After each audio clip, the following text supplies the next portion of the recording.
الحمد لله وكفى وسلام على عباده الذين اصطفى اما بعد. اللہ رب العزت نے اس دنیا کو اپنی قدرت کاملہ سے پیدا فرمایا ہے. عالم دو طرح کے ہیں، ایک کو عالم خلق کہتے ہیں اور دوسرے کو عالم امر کہتے ہیں. عالم خلق وہ عالم، وہ دنیا جس کو اللہ تعالیٰ نے آہستہ آہستہ تدریجاً درجہ بدرجہ پیدا کیا، جیسے یہ زمین و آسمان کے درمیان کا پورا حصہ. اس میں ہر چیز آہستہ آہستہ بنتی ہے. اگر آپ بیج زمین میں ڈالیں تو کھیتی کے اگ کر پکنے میں بھی کچھ عرصہ لگتا ہے. درخت بوئیں تو اس کو بڑا ہو کر پھل لینے میں کچھ وقت لگتا ہے. حتیٰ کہ عورت اگر امید سے ہو جائے تو بچے کے پیدا ہونے میں کچھ وقت لگتا ہے. ہر چیز تدریجاً ہے، اس لیے کہ اللہ تعالیٰ نے اس کو تدریجاً پیدا کیا. چنانچہ قرآن مجید میں فرمایا خلق الارض فی یومین، اللہ تعالیٰ نے زمین کو 2 دن میں پیدا کیا. اب وہ دن دنیا کے ہزاروں سالوں کے برابر ہوں گے، لاکھوں سالوں کے برابر ہوں گے، کیونکہ اللہ تعالیٰ کے ہاں ایک دن جو ہے وہ کئی مرتبہ 1000 سال کا ہوتا ہے اور کئی مرتبہ 70,000 سال کا. الف سنۃ مما تعدون. تو چونکہ یہ عالم تدریجاً پیدا ہوا اس لیے اس کو عالم خلق کہتے ہیں. تدریجاً پیدا کرنے میں حکمت یہ تھی کہ اس عالم کو اللہ تعالیٰ نے کچھ اصول اور ضابطے کے ساتھ چلا دیا.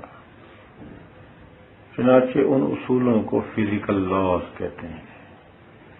یہ اللہ تعالیٰ کی سنتیں ہیں. فَلَن تَجِدَ سُنَّتِ اللَّهِ تَبْدِيلًا. اللہ تعالیٰ کی یہ سنتیں، یہ فزیکل لاز، یہ بدلتے نہیں ہیں، ہر جگہ ایک جیسے ہیں. مثال کے طور پر لوہا اگر سخت ہے تو پوری دنیا میں آپ کہیں بھی چلے جائیں وہ لوہے کی سختی ویسے ہی رہے گی. یہ نہیں ہو سکتا کہ ایشیا میں لوہا سخت ہو اور افریقہ میں لوہا پلاسٹک کی طرح ہو. جو خوبی اس کو اللہ تعالیٰ نے دی پوری دنیا میں ایک جیسی ہی رہے گی. اسی لیے جو لوگ بڑی بڑی بلڈنگز بناتے ہیں وہ آنکھ بند کر کے لوہے کی قوت برداشت کو دیکھ کر کہ کتنا لوڈ اٹھا سکتا ہے 100 منزلیں بنا دیتے ہیں اور وہ عمارتیں کھڑی رہتی ہیں اور طوفانوں میں بھی ان کو کچھ نہیں ہوتا.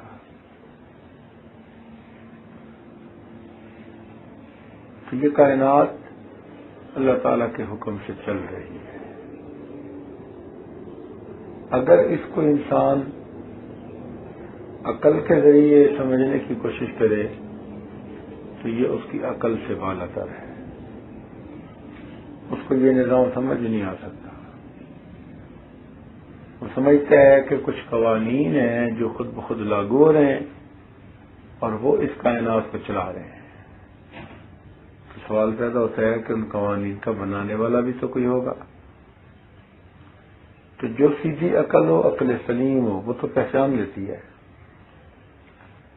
اور جو عقل فطور رکھنے والی ہو، شک رکھنے والی ہو، وہم اور شک والی ہو، تو وہ عقل کبھی نہیں پہچان سکتی. یہاں آ کر مومن اور کافر کی زندگی میں فرق ہوتا ہے. مومن اس کائنات میں اس نظریہ کے ساتھ زندگی گزارتا ہے کہ میرا نفع اور نقصان اللہ تعالیٰ کے حکموں کے ماننے اور نہ ماننے میں ہے. اگر میں نے مان لیا تو میرا فائدہ ہے، اور اگر میں نے نہ مانا تو میرا نقصان ہے۔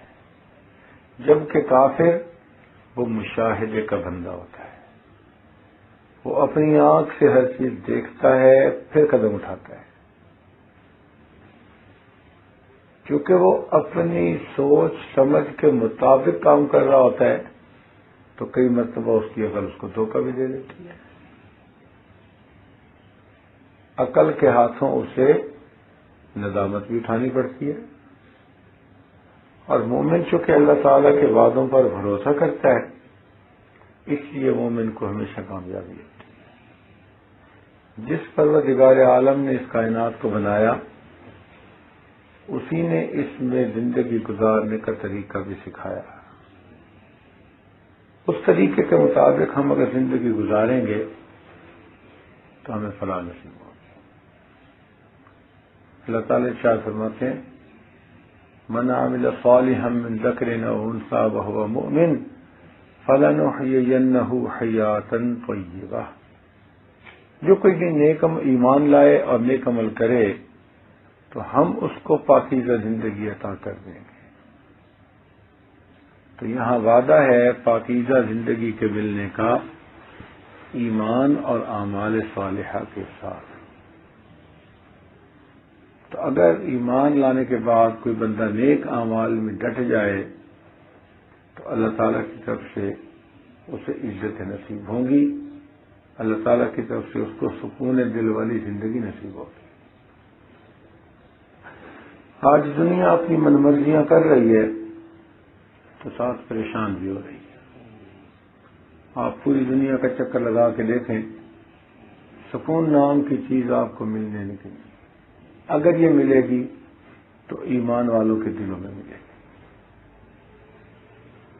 عیاشی مل سکتی ہے دنیا میں، خواہشات کی پیروی دنیا میں مل سکتی ہے، من مانی مل سکتی ہے، مگر جس کو سکون کہتے ہیں، اطمینان کہتے ہیں، یہ آپ کو مومن کے دل کے سوا کہیں نہیں ملے۔ اس لیے کہ مومن کے دل میں اللہ تعالیٰ کی یاد ہوتی ہے، اور اللہ تعالیٰ نے ارشاد فرمایا، الا بذکر اللہ تطمئن القلوب، جان لو اللہ تعالیٰ کی یاد کے ساتھ دلوں کا اطمینان وابستہ ہے۔ جتنا زیادہ اللہ تعالیٰ کو یاد کریں گے اتنا ہی زندگی زیادہ پرسکون ہوگی۔ تو یہ ایک بنیادی فرق ہے کہ مومن اللہ تعالیٰ کے وعدوں پر یقین کرتا ہے، بھروسہ کرتا ہے، اور اس لیے وہ پرسکون زندگی گزارتا ہے۔ اور یہ یقین اسے اس حد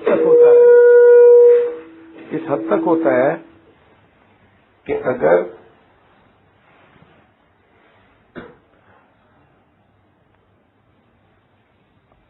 اس سے پوچھا جائے تو وہ کہے گا کہ میرے آنکھ کا دیکھنا تو غلط ہو سکتا ہے، میرے پروردگار کے وعدے جھوٹے نہیں ہو سکتے۔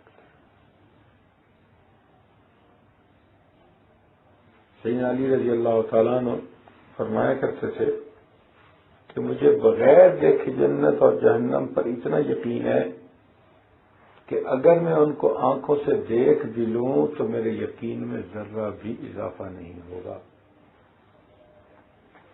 بھائی دیکھیے، آج ہم بھی تو کتنی چیزوں کو بن دیکھے مانتے ہیں۔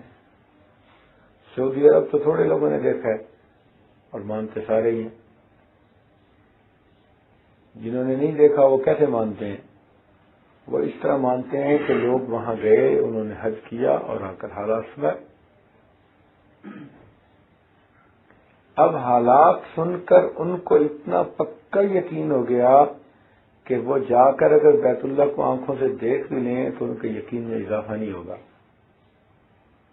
یہی حال صحابہ کرام کا تھا آخرت کے بارے میں کہ نبی علیہ السلام معراج پر تشریف لے گئے، آپ نے اپنی مبارک آنکھوں سے وہ مناظر دیکھے، اور جب آ کر آپ نے دنیا میں سنائے تو صحابہ کرام کو پکا یقین ہو گیا۔ اتنا کامل یقین تھا کہ وہ فرماتے تھے کہ اب آنکھوں سے دیکھ بھی لیں گے تو ہمارے یقین میں اضافہ نہیں ہوگا. یہ اسی یقین کی بات ہے کہ ایک موقع پر ابو عبیدہ بن جراح رضی اللہ تعالیٰ عنہ سپہ سالار تھے اور ایک مجاہد ان کے پاس آئے اور کر کہنے لگے کہ حضرت بس تھوڑی دیر میں میری نبی علیہ السلام سے ملاقات ہونے والی ہے، آپ نے اگر کوئی پیغام دینا ہو تو آپ بتا دیجیے. ذرا سوچیں نا اس بات کو کہ یہ کیا عجیب بات ہے. اتنا تو اس کو پکا یقین تھا کہ وہ سپہ سالار کے پاس آ کر یوں کہتا ہے کہ میری ابھی تھوڑی دیر میں نبی علیہ السلام سے ملاقات ہونے والی ہے. یعنی وہ نیت کر چکے تھے کہ آج میں نے ایسا اتنا جہاد کرنا ہے کہ اپنی جان اللہ کے راستے میں پیش کر دینی ہے. تو وہ آ کے امیر لشکر سے کہتے ہیں کہ حضرت میری تھوڑی دیر میں نبی علیہ السلام سے ملاقات ہونے والی ہے، تو آپ بتا دیجئے اگر آپ نے کوئی پیغام لینا ہو. تو انہوں نے آگے سے فرمایا کہ اچھا تم نبی علیہ السلام کی خدمت میں میرے سلام پیش کرنا اور یہ کہہ دینا کہ اے اللہ رب العزت کے پیارے محبوب، آپ نے جو جو وعدے ہم سے کیے ہم نے اپنی آنکھوں سے ان وعدوں کو پورا ہوتا دیکھ لیا. یہ ہوتا ہے کامل یقین، پکا یقین. اللہ اکبر کبیرہ. آج یقین کی کمزوری کی وجہ سے، کمی کی وجہ سے ہم ڈھل مل یقین زندگی گزارتے پھر رہے ہیں. زبانی کہتے ہیں کہ اللہ پالنے والا ہے اور عملاً سوچتے ہیں کہ ہم دفتر سے پل رہے ہیں، ہم اپنے کھیتوں سے پل رہے ہیں. اسی لیے جو لوگ علم دین پڑھتے ہیں ان سے پہلا سوال ہم یہ کرتے ہیں کہ آپ لوگ کھائیں گے کہاں سے؟ بھئی جس پروردگار نے ذمہ لیا کہ وَمَا مِن دَابَّةٍ فِي الْأَرْضِ إِلَّا عَلَى اللَّهِ رِزْقُهَا، وہ پروردگار تو رزق پہنچائے گا بندے کو. وہ تو ایسی طرف سے رزق پہنچاتا ہے جہاں سے بندے کو وہم گمان ہی نہیں ہوتا. لیکن یہ یقین تھوڑے لوگوں کو ہوتا ہے. اکثر لوگ اسی طرح سمجھتے ہیں کہ ہم کاروبار سے پل رہے ہیں اور دکان سے پل رہے ہیں اور دفتر سے پل رہے ہیں. یہ نظر کا دھوکہ ہے. یہ صورتیں ہیں. اللہ تعالیٰ چاہے تو کھیتی کے ذریعے سے پال دیتا ہے اور چاہے تو بغیر کھیتی کے پال دیتا ہے. وہ چاہے تو اسباب کے ذریعے سے انسان کو فائدہ پہنچا دے اور چاہے تو براہ راست فائدہ پہنچا دے. تو یہ دل میں یقین ہونا کہ اگر میں نے اپنے مالک کو راضی کر لیا تو اللہ تعالیٰ اپنے غیبی خزانوں سے مجھے پالیں گے. عبداللہ ابن مبارک رحمۃ اللہ علیہ کے پاس طلباء آئے. اس دوران ایک سائل نے آ کر مانگا تو انہوں نے اپنے ایک شاگرد سے کہا، خادم سے کہا انہوں نے کہ جو روٹیاں پڑی ہیں وہ سب دے دو اللہ کے راستے میں. روٹیاں دے دی گئی. اب کھانے کا بھی وقت ہو گیا. جب کھانے کا وقت ہوا تو ایک آدمی کھانا لے کے آیا تو عبداللہ ابن مبارک رحمۃ اللہ نے فرمایا کہ ذرا گنو روٹیاں کتنی ہیں. اس نے کہا کہ حضرت 90 روٹیاں اور سالن لے کے آیا. فرمانے لگی ہماری نہیں ہے. تو خادم نے پوچھا کہ حضرت ہماری کیوں نہیں ہے؟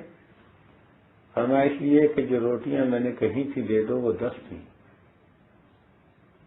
اور اگر 10 کا بدلہ مجھے ملے تو من جاء بالحسنۃ فلہ عشر امثالها.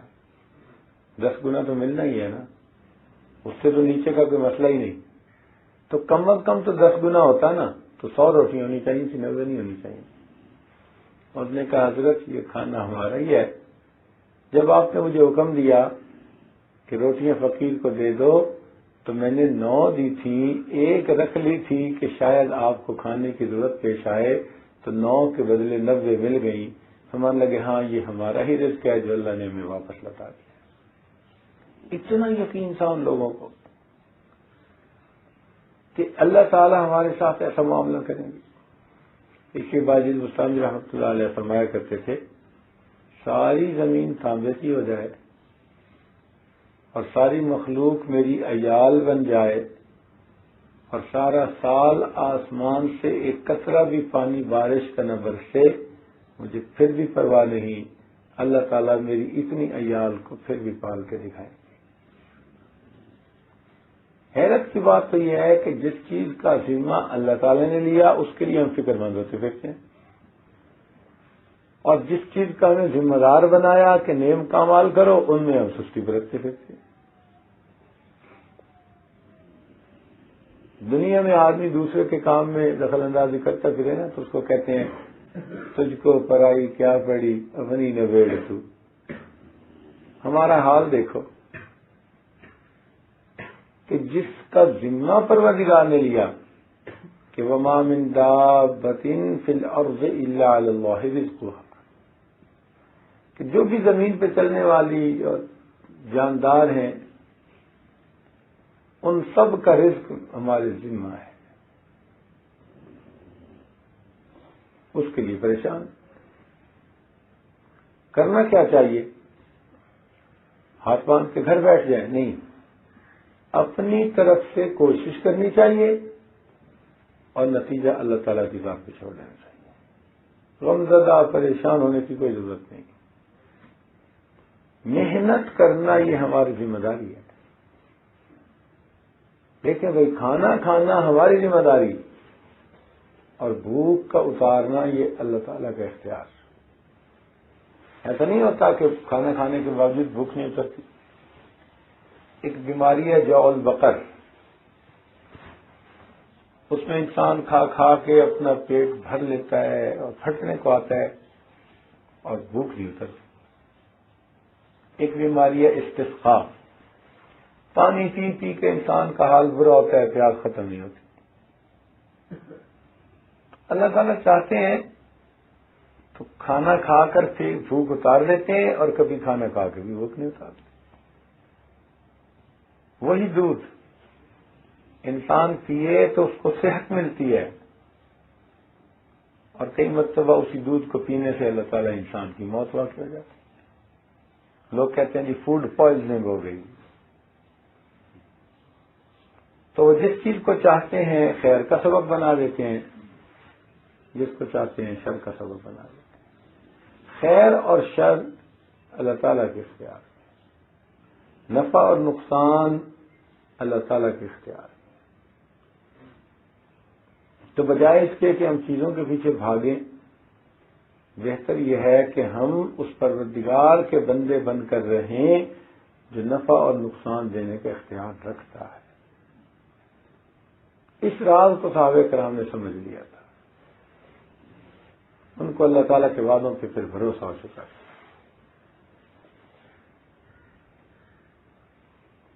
پکا یقین ہو گیا تھا اللہ تعالیٰ کے وعدوں پر.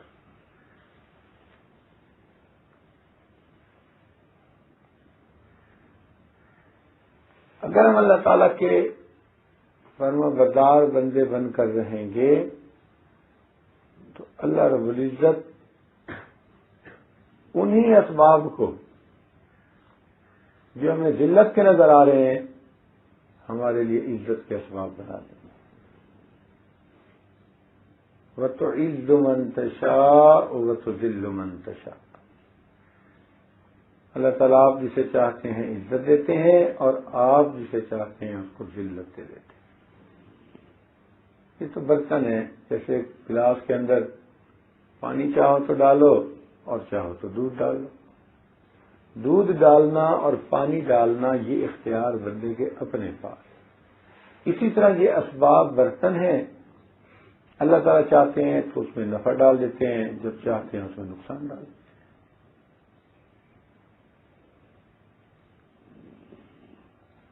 انسان سوچتا ہے کہ میں فائدے کا کام کر رہا ہوں، اور وہ اپنے لیے نقصان خرید رہا ہوتا ہے.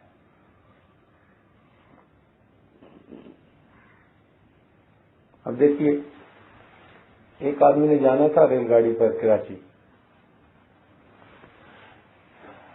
تو وہ بیچارہ ٹکٹیں بک کروانے کے لیے سارا دن ریلوے اسٹیشن پہ پھرتا رہا ریزرویشن کے لیے.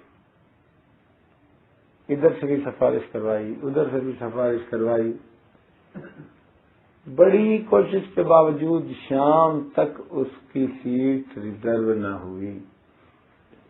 تو گھر آیا، تھکا ہوا بھی تھا، پریشان بھی تھا، بڑا مایوسی کے عالم میں بیوی کو کہتا ہے کہ میں نے سوچا کہ میں چلا جاؤں، سیٹ نہیں ملی، کیا کروں، بہت پریشان ہوں، میں فلاں وقت پہنچنا چاہتا تھا، اب نہیں میں پہنچ سکوں گا. اب بڑا غمزدہ ہے کہ سارے دن کی محنت ضائع گئی، اور یہ بھی دل میں سوچتا ہے کہ میرے رب نے میری دعا قبول نہیں کی. اگلے دن جب صبح ہوئی تو اس بندے نے اخبار پڑھی تو اس میں خبر موٹی لگی ہوئی تھی کہ جس ریل گاڑی پر یہ سیٹ ریزرو کروانا چاہتا تھا اس کے راستے میں ایکسیڈنٹ ہوا اور 400-500 آدمی یا زخمی ہوئے یا فوت ہو گئے. تو پڑھنے کے بعد اللہ کا شکر ادا کرتے بیٹھ گیا کہ شکر ہے میرے اللہ، میری کوشش کے باوجود آپ نے مجھے بچا لیا اس مصیبت سے.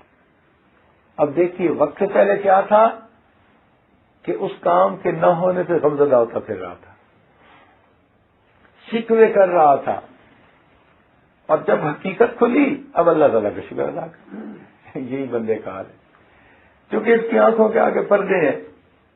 اس کو نہیں پتا کہ میرے مولا نے جو کیا اس میں میرے لیے حکمت کیا تھی.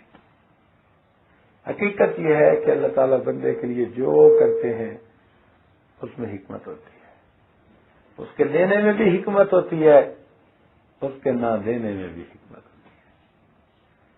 لیکن اب بچے کو ماں کینڈی کھانے کے لیے دے دیتی ہے، لیکن بچہ انگارہ اٹھانے کے لیے کہے تو ماں نہیں اٹھانے دیتی. ماں میں محبت بھی ہے، شفقت بھی ہے، وہ دینا بھی چاہتی ہے، اپنے بچے کا رونا دیکھ بھی نہیں سکتی، مگر بچے کو انگارے کو ہاتھ نہیں لگانے دینا چاہتی. اس لیے کہ ماں جانتی ہے یہ ہاتھ لگائے گا تو یہ انگارہ اس کو جلائے گا. اسی طرح ہم کچھ کام کرنا چاہتے ہیں، اللہ تعالیٰ نہیں کرنے دیتے. دیکھتے نہیں بعض نوجوان، وہ جی کوئی وظیفہ بتاؤ کہ بس میرے خالہ کی بیٹی ہے ادھر میری شادی ہو جائے. اب وہ بیچارے پریشان ہوتے ہیں. کئی مرتبہ بچیاں پریشان ہوتی ہیں کہ جی میرے خالے کا بیٹا سی اے کیا ہوا ہے، دعا کرو میری وہاں شادی. وہ سمجھ رہی ہوتی ہیں کہ بس یہاں شادی ہو جائے تو پتہ نہیں کیا مجھے پرسکون زندگی ملے گی. وظیفے بھی کرتی ہیں، تہجد بھی پڑھتی ہیں، یہ کرتی ہیں، دعائیں مانگتی ہیں، اور جب اخیر پہ نہیں ہوتا تو پریشان ہوتی ہیں. حالانکہ ان کو نہیں پتا ہوتا کہ جس کو وہ اتنے شوق سے مانگ رہی ہوتی ہیں اس نے آگے کی زندگی میں ان کو اتنا پریشان کرنا ہوتا ہے. یہ تو اللہ تعالیٰ، اس لیے تو ہمیں استخارے کا حکم دیا گیا. اور صحابہ کرام فرماتے ہیں کہ نبی علیہ الصلوۃ والسلام اتنے اہتمام سے ہمیں استخارے کی دعا یاد کرواتے تھے کہ بہت عرصہ ہم ان کو قرآن کی آیات میں سے آیات سمجھتے رہے. بعد میں پتہ چلا کہ یہ آیت نہیں ہے، یہ تو دعا ہے نبی علیہ السلام نے جو سکھائی. اتنے اہتمام سے استخارے کی دعا سکھاتے تھے. اس لیے ہمارے مشائخ نقشبند کا ہمیشہ معمول کہ تہجد کی نماز پڑھتے جلدی اٹھ کر، اور اس کے بعد جب دوبارہ سوتے تو پھر استخارے کی نیت کر لیا کرتے تھے نوافل کے اندر. اور جو رات کو نہ کر سکتے تو پھر وہ اشراق کی نفلوں میں استخارے کی نیت کر کے تھوڑی دیر پھر یہ نیند لے لیا کرتے تھے چند منٹ کی. وہ استخارہ ان کو ہوتا تھا روزانہ کے امور کے بارے میں. اے اللہ، جو آپ کی منشا ہے آپ کھول دیجئے، آپ کا غلام اطاعت کے لیے حاضر ہے. جیسے صبح آتے ہیں نا نوکر تو پوچھتا ہے صاحب آج کیا کام ہے، تو اللہ والوں کا یہی حال ہوتا ہے. وہ بھی پھر اشراق کی نماز پڑھ کے استخارے کے ذریعے پوچھتے ہیں بڑے صاحب کیا حال ہے، آپ کا کیا حکم ہے، آج یہ غلام آپ کا خادم کس کام میں لگ جائے۔ تو اس لیے اللہ تعالیٰ جو کرتے ہیں اس میں بہتری ہوتی ہے۔ یہ نظام ہے نا دنیا کا، تو اس لیے جن نقشوں سے انسان کو پریشانیاں ملتی ہیں اللہ تعالیٰ انہی نقشوں سے انسان کو عزتیں عطا کر دیتے ہیں، اور جن نقشوں سے عزتیں ملتی ہیں انہی نقشوں سے ذلت ملتی ہے۔ آپ نے نہیں دیکھا دنیا میں کتنے لوگ ہیں وہ سمجھتے تھے کہ کرسی سے عزت ملتی ہے، میں وزیر اعظم بن جاؤں گا یا صدر بن جاؤں گا تو عزت ملے گی۔ ہم نے آنکھوں سے نہیں دیکھا کہ اس کرسی کی وجہ سے کتنوں کو ذلت اٹھانی پڑی، کتنوں کو کرسی کی وجہ سے ذلیل ہو کے پھانسی چڑھنا پڑا۔ تو پھر جس کو وہ عزت سمجھتے تھے وہ ان کے لیے ذلت کا باعث بن گئی۔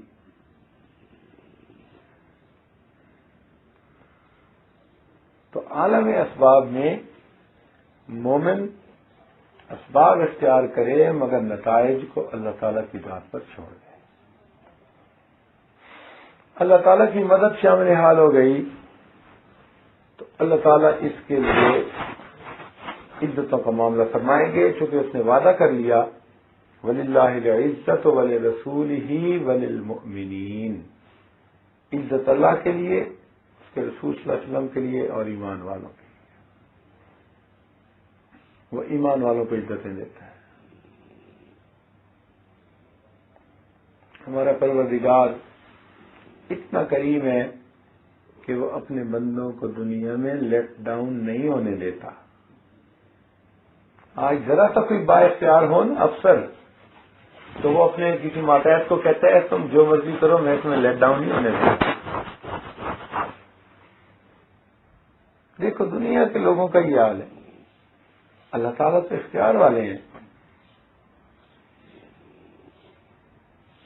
غور کیجیے، کیونکہ عالم اسباب ہے تو جو سبب انسان کو پریشانی ملنے کا بنا اللہ تعالیٰ جب راضی ہو جاتے ہیں تو اسی سبب سے بندے کو خوشی عطا فرما دیتے ہیں۔ اب اس کی طرح مثالیں ایک دو سن لیجیے، توجہ فرمائیے گا کہ حضرت یوسف علیہ السلام جب والد سے جدا ہوئے تو حضرت یعقوب علیہ السلام ان کی یاد میں بہت روتے تھے، حتیٰ کہ روتے روتے وَابْيَضَّتْ عَيْنَاهُ مِنَ الْحُزْنِ فَهُوَ كَظِيمٌ، ان کی آنکھیں سفید ہو گئی، بینائی چلی گئی، بینائی چلی گئی، یہ حالت ہو گئی۔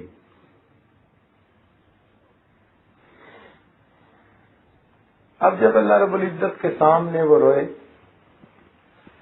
اور فرمایا کہ انما اشکو بثی وحزنی الی اللہ، یعنی اپنے آپ کو اللہ تعالیٰ کے حضور پیش کیا، اللہ میں آپ ہی سے شکایت کرتا ہوں اور اپنا حزن آپ کے سامنے ہی بیان کرتا ہوں۔ اللہ تعالیٰ کو یہ بات اتنی پیاری لگی کہ پروردگار نے دوبارہ ان کو وہ خوشی دینے کا ارادہ فرما لیا۔ چنانچہ حضرت یوسف علیہ السلام اور ان کے بھائیوں کا آپس میں پھر تعارف ہوا تو بھائیوں نے بتایا کہ جی ابو کی تو بینائی چلی گئی، تو حضرت یوسف علیہ السلام نے ان کو اپنا کرتا بھیجا، فرمایا اذهبوا بقمیصی، میرا قمیص لے کے جاؤ۔ اب یہاں سمجھ میں بات نہیں آتی، بھائی وہ اللہ تعالیٰ کے نبی علیہ السلام سے دعا کر دیتے تو ان کے والد کو بینائی مل جاتی، یہ کیا وجہ کہ فرما رہے ہیں اذهبوا بقمیصی، میرے والد کی آنکھوں پہ لگاؤ فارتد بصیرا، ان کو بصارت مل جائے گی۔ تو اس میں مفسرین نے حکمت یہی لکھی ہے کہ اصل وجہ یہ تھی کہ حضرت یعقوب علیہ السلام کو ابتدا میں جو یوسف علیہ السلام کی جدائی کا غم ملا تھا اس کا ظاہری سبب ان کا کرتا بنا تھا۔ وجاؤ اباہم عشاء یبکون، جب ان کے بھائی عشاء کے وقت روتے ہوئے آئے تھے تو بدم کذب، ان کی قمیص کے اوپر جھوٹا خون لگا کر آئے تھے. تو حضرت یعقوب علیہ السلام نے جب بیٹے کے قمیص پر خون لگا دیکھا تھا تو ان کے دل پہ چوٹ لگی کہ میرے بیٹے کو بھیڑیے نے کھا لیا. چونکہ قمیص سبب بن رہی ہے ان کو غم ملنے کا. اب جب پروردگار نے اس امتحان سے ان سے راضی ہوئے تو اللہ تعالی قمیص ہی کو ان کی خوشیاں ملنے کا سبب بنا رہے ہیں. کہاں تو حضرت یوسف علیہ السلام قریب کنویں میں تھے تو ان کو نظر ہی نہیں آتے تھے، ان کو سمجھ ہی نہیں لگتی تھی کہ میرا بیٹا کہاں ہے، بھیڑیے نے کھایا یا بھی زندہ ہے. اور کہاں ابھی میلوں دور قمیص لانے والے ہیں تو فرمانے لگے انی لاجد ریح یوسف، مجھے یوسف کی خوشبو آ رہی ہے. واہ میرے مولا، آپ جب کھول دیتے ہیں دیواروں کے نقشے تو پھر میلوں سے بندے کو خوشبو آ جاتی ہے، اور جب دروازے کے جب آگے پردے ڈال دیتے ہیں تو قریب کنویں میں پڑے ہوئے بچے زندہ ہوتے ہیں، وہ نظر نہیں آتے. تو جو سبب تھا پریشانی ملنے کا وہی سبب ملا انسان کو، ان کو خوشی ملنے کا. اسی طرح ایک مثال اور سن لیجیے، توجہ فرمائیے گا کہ حضرت موسیٰ علیہ السلام کی والدہ، ان کو حکم ملا کہ تم اپنے بیٹے کو دریا میں ڈال دو. فَإِذَا خِفْتِ عَلَيْهِ فَأَلْقِيهِ فِي الْيَمِّ. اب ان کی والدہ کو یہ مشکل کام نظر آتا تھا اپنے جیتے جاگتے بیٹے کو پانی میں بہا دینا. یہ کیفیت مرد شاید مشکل سمجھیں، ماں آسانی سے سمجھ سکتی ہے کہ اس کو اولاد سے اتنا پیار ہوتا ہے کہ اپنے آپ سے بڑھ کر، اور اپنے زندہ بیٹے کو اس طرح دریا کے اندر ڈال دینا، اللہ اکبر، بڑا امتحان تھا اس کے لیے. تو حضرت موسیٰ علیہ السلام کی والدہ کے دل کو غم مل رہا ہے، مگر وہ حکم خدا کو پورا کر رہی ہے. غم زدہ دل کے ساتھ حکم خدا کو پورا کر رہی ہے. چنانچہ اللہ تعالیٰ قرآن میں فرماتے ہیں اِن کانت لتبدی بہ لولا اربتنا علی قلبها، اگر اس کے دل کو ہم گرا نہ دیتے تو وہ تو راز کو کھول ہی بیٹھتی، رو پڑتی اور لوگوں کو پتہ چل جاتا یہ بیٹا اس کا ہے. اللہ تعالیٰ نے ان کے دل کو گرا دے دی، سکون پر سکون ہو گئی. اب جب وہ اللہ تعالیٰ کے حکم پر پرسکون ہو گئی، باوجود اس کے دل غم زدہ تھا، تو اللہ تعالیٰ کی طرف سے ان کا امتحان ختم ہوا. تو اللہ تعالیٰ نے ان کو خوشی دینی چاہی تو کس سبب سے دی؟ پانی کے سبب سے دی. پانی سبب بنا تھا ان کو غم ملنے کا، اور جب بنی اسرائیل کو نجات ملی تو کس سے ملی؟ پانی سے. پانی میں اللہ تعالیٰ نے فرعون اور اس کی فوج کو غرق کر دیا اور بنی اسرائیل کو اللہ نے نجات عطا فرمائی.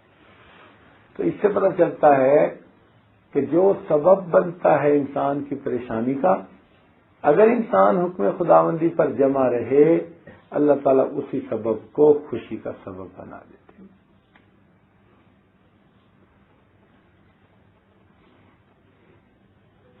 آپ لوگوں کو لگتا ہے نیند آ رہی ہے اس لیے سب مراقب ہوتے جا رہے ہیں، تو جاگ جائیں. ایک بات سنا کے میں بھی بات مکمل کر دیتا ہوں. زیادہ دیر بٹھانا مقصود نہیں، ایک بات سمجھانا مقصود ہے. آپ جلدی سمجھ لیں گے تو جلدی چھٹی ہو جائے گی، دیر سے سمجھیں گے تو ہم بھی لگے رہیں گے. تو اس لیے مراقبے اس وقت جو ہے وہ کرنے کی ضرورت نہیں، بات کو دل کے کانوں سے سننے کی ضرورت ہے. جلدی سمجھ لیں تو جلدی چھٹی. کیا ارادے ہیں؟ جلدی چھٹی کے تو جلدی سمجھ لیں، اور اگر مراقبے میں چلے جائیں گے تو پھر ہم بھی بٹھائے رکھیں گے. اچھا ایک بات سن لیجیے، بات بڑے کام کی ہے.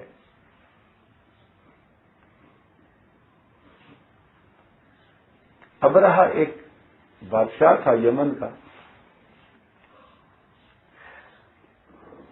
بڑی طاقت تھی اس کے پاس، ہاتھیوں کے لشکر تھے. اس کو پتہ چلا کہ بیت اللہ شریف ایک عبادت خانہ بھی ہے اور تجارتی مرکز بھی ہے. تو اس کو یہ بات اچھی نہ لگی. اس نے کہا کہ میں جاتا ہوں اور اس گھر کو گرا کر میں یمن میں ایک اور گھر بناتا ہوں جو تجارتی مرکز بھی بنے اور لوگوں کا عبادت خانہ بھی بنے. چنانچہ ابرہہ نے چڑھائی شروع کر دی. قرآن مجید میں سورۃ الفیل میں اس کا تذکرہ موجود ہے. جب وہ بیت اللہ شریف کے باہر یعنی حرم کے باہر پہنچا ایک جگہ پر تو اس نے پڑاؤ ڈالا.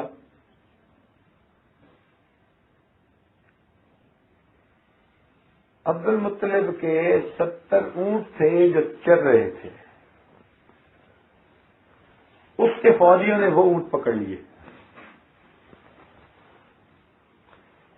تو نبی علیہ السلام کے دادا عبد المطلب ان کے پاس گئے تو وہ یہ سمجھا کہ یہ اپنی قوم کا سردار ہے، یہ میرے ساتھ کوئی نیگوشیشن کرے گا. انہوں نے جا کے ایک ہی بات کی کہ بھئی میرے اونٹ آپ مجھے واپس کر دیں. اس نے کہا یہ تو ذاتی بات ہے، میں تو سوچ رہا تھا آپ کو یہ اجتماعی بات کریں گے، بھئی مجھے کہیں گے حملہ مت کرو واپس چلے جاؤ، کوئی ایسی بات کرو گے. عبد المطلب نے فرمایا کہ نہیں، یہ اونٹ میرے تھے، اس کی حفاظت بھی میرے ہی ذمے ہے. جہاں تک بات رہ گئی گھر کی تو یہ گھر اللہ تعالی کا ہے، اس کی حفاظت بھی وہ خود فرمائے گا، مجھے فکر نہیں ہے اس کی. وہ اپنے اونٹ لے کر چلے گئے. چنانچہ اگلے دن ہاتھی والے نے اپنے لشکر کو تیار کیا کہ چلو آج ہاتھیوں کے پاؤں سے اس عمارت کو روند ڈالو، مٹا دو اس کو صفحہ ہستی سے، اور آج کے بعد یہ مرکز ختم اور جس کو میں نے گھر بنایا وہ مرکز شروع ہو جائے گا. اس وقت اللہ تعالیٰ کا حکم آیا. چنانچہ چڑیاں پرندے چھوٹے چھوٹے آئے جن کی چونچوں میں کنکریاں تھیں، اور ان کنکریوں کو انہوں نے ایسے پھینکا کَعَصْفٍ مَأْکُولٍ کہ لوگ ہاتھی سب کچھ کھائے ہوئے بھوسے کی مانند بن گئے. اب یہ واقعہ قرآن مجید میں بھی ہے. یہ واقعہ قرآن مجید میں بھی ہے. یہاں آپ کو میں 2 علمی نقطے پیش کرنا چاہتا ہوں. ظاہری سطح پہ انسان سوچے تو وہ کہے گا کہ قرآن پاک کی ہر آیت میں آنے والے لوگوں کے لیے کوئی نہ کوئی عمل کا سبق ہوتا ہے. تو اس صورت میں تو ہمارے لیے کوئی سبق نہیں ہے، یہ صورت پرانی ہو گئی. تو جیسے فرنگی ذہن رکھنے والے کچھ مسلمان کہہ دیتے ہیں کہ جی یہ قرآن پاک تو 1400 سال پرانا ہے، تو ان کے ذہن میں یہ بات آتی ہے کہ اس صورت کا کیا فائدہ. الم تری کیف فعل ربک باصحاب الفیل الم یجعل کیدہم فی تضلیل وارسل علیہم طیرا ابابیل ترمیہم بحجارۃ من سجیل فجعلہم کعصف مأکول. تو وہ کہتے ہیں جی کہ اس صورت کا کیا فائدہ، لیکن علماء نے اس کا جواب لکھا. وہ کہتے ہیں دیکھو تم تو کہتے ہو یہ 1400 سال پرانا ہے، لیکن آج کے دور میں تم نے جو ہوائی فوج بنائی ہے، کس جگہ پر تم حملہ آور ہو سکتے ہو اور کس جگہ پر نہیں ہو سکتے، اللہ تعالیٰ نے اس کا اصول اس صورت کے اندر بتا دیا. تو آج کے دور کا انسان بھی اس صورت سے اپنے لیے ایک لاہ عمل بنا سکتا ہے زندگی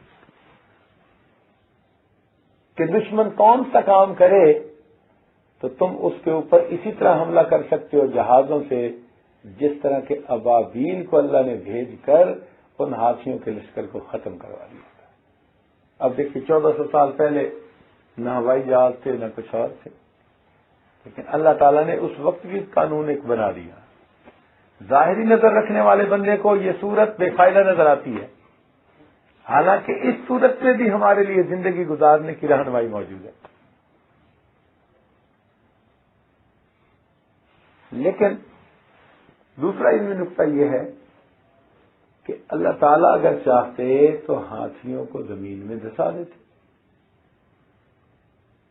کوئی وبا پھیل جاتی جس سے کہ وہ لوگ مر جاتے، مگر نہیں، اللہ تعالیٰ نے پرندوں کے ذریعے سے ان پر پتھر برسائے۔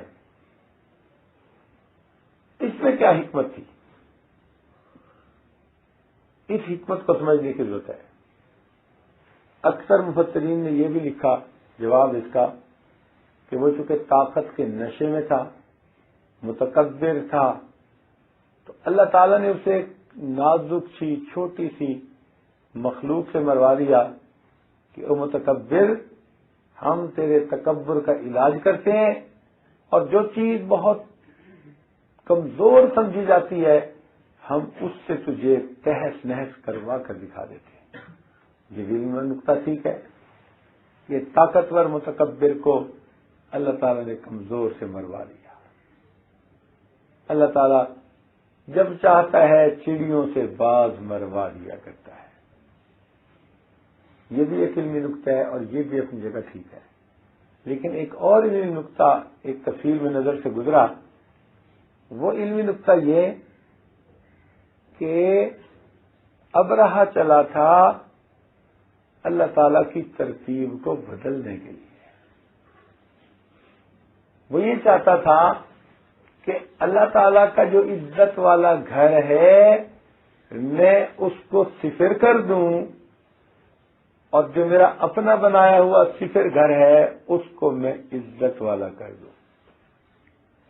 تو اونچے گھر کو گرانے آیا تھا اور گرے ہوئے گھر کو بنانے آیا تھا، تو گویا اپنے ذہن میں وہ ترتیب کو الٹنے کے لیے آیا تھا کہ اللہ تعالیٰ کی بنائی ہوئی ترتیب کو میں الٹنے چلا ہوں۔ یہ راز ہے سورت کے اندر۔ اب دیکھیے، جب وہ اللہ تعالیٰ کی بنائی ہوئی ترتیب کو الٹنے کے لیے آیا تو اللہ تعالیٰ نے اس کے جواب میں اپنی بھی ترتیب الٹ دی۔ فرمایا میرے بندے، عام ترتیب یہ ہے تو صیاد بنتا ہے اور پرندے صید بنتے ہیں، تیرا شکار بنتے ہیں، یہ میری فطرتی اور خدائی ترتیب ہے، لیکن آج تو ترتیب بدلنے کے لیے آیا، میں تیرے ساتھ ویسا ہی معاملہ کرتا ہوں جیسا تو کرنے آیا، میں بھی ترتیب بدل لیتا ہوں۔ آج تو صید بنے گا اور میرے پرندے تیرے صیاد بنے گے۔ پہلے تو نشانے مارتا ہے تو پرندے مرتے ہیں، آج پرندے نشانے لگائیں گے اور ٹھیک ٹھیک نشانے لگا کر تجھ کو تہس نہس کر کے دکھا دیں گے، تاکہ پروردگار عالم کی یہ بات کھل جائے کہ جو اللہ تعالیٰ کی بنائی ہوئی ترتیب کو الٹنا چاہتا ہے اللہ تعالیٰ اسی ترتیب سے اس بندے کو تہس نہس فرما دیا کرتے ہیں۔ دیکھیے، ننھے پرندوں نے ہاتھیوں کو ایسے کر کے رکھ دیا جیسے کھایا ہوا بھوسا ہوتا ہے۔ ہاں میرے مولا، تو معلوم ہوا کہ اگر ہم اللہ تعالیٰ کی مدد کو ساتھ لیں گے تو ذلت کے نقشوں میں سے عزت دکھا دے گا، اور عزت کے نقشوں میں سے اگر چاہے گا کسی سے ناراض ہوا تو وہ ذلت دکھا دے گا۔ تو اصل چیز اسباب کو اختیار کرنا نہیں، مسبب الاسباب کو اپنے ساتھ لینا ہے، اس کی مدد اپنے ساتھ لینی ہے۔ سچی بات اور کرتا ہوں کہ آج اگر خبر لگے نا کہ فلاں ملک نے 500 جہازوں کے ساتھ ایک وقت میں حملہ کیا تو لوگوں کی آنکھیں کھلی رہ جاتی ہیں۔ 500 جہازوں سے ایک وقت میں حملہ کیا، کتنی بڑی طاقت ہے۔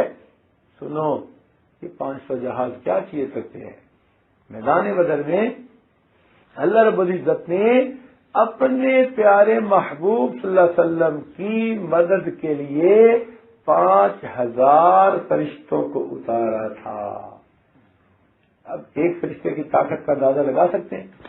جبریل علیہ السلام جب دایاں پر پھیلاتے ہیں مشرق کو ڈھانپ لیتے ہیں، بایاں پھیلاتے ہیں مغرب کو ڈھانپ لیتے ہیں۔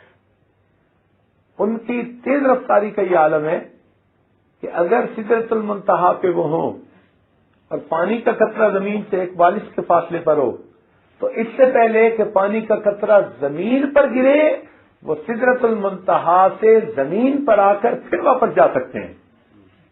اتنی تیز رفتاری ہے، اتنی جسامت ہے اور طاقت کا یہ حال کہ قوم لوط کو عذاب دینا تھا تو پر کے کونے سے انہوں نے زمین کے ٹکڑے کو اکھاڑا اور آسمان کی بلندیوں پر لے جا کر اس کو الٹ دیا تھا۔ ایک فرشتے کی طاقت کا جب یہ عالم ہے تو جس قوم کی مدد کے لیے، جس جماعت کی مدد کے لیے اللہ تعالی نے 5000 فرشتوں کو اتارا تو یہ کتنی بڑی اللہ نے ان کی مدد فرمائی ہے۔ یہ 150 جہاز کیا حیثیت رکھتے ہیں؟ تو اصل تو انسان کو ایسی زندگی گزارنی چاہیے کہ بجائے اس کے کہ 500 جہازوں والا ملک ہماری مدد کو آ جائے بلکہ ان فرشتوں کا پروردگار ہماری مدد کے ارادے فرما لے۔ جب وہ مدد کے ارادے فرما لیتا ہے تو پھر اللہ تعالیٰ بندے کی حفاظت کر کے دکھا دیتا ہے۔ تو دعا ہے اللہ تعالیٰ ہمیں اپنی ذات کے ساتھ یقین کامل نصیب فرمائے اور ہمیں اسباب سے بالا تر ہو کر سوچنے کی توفیق دے اور ہمیں اپنی نگاہیں مسبب الاسباب پر جمانے کی توفیق نصیب فرمائے۔ وآخر دعوانا ان الحمد للہ رب العالمین۔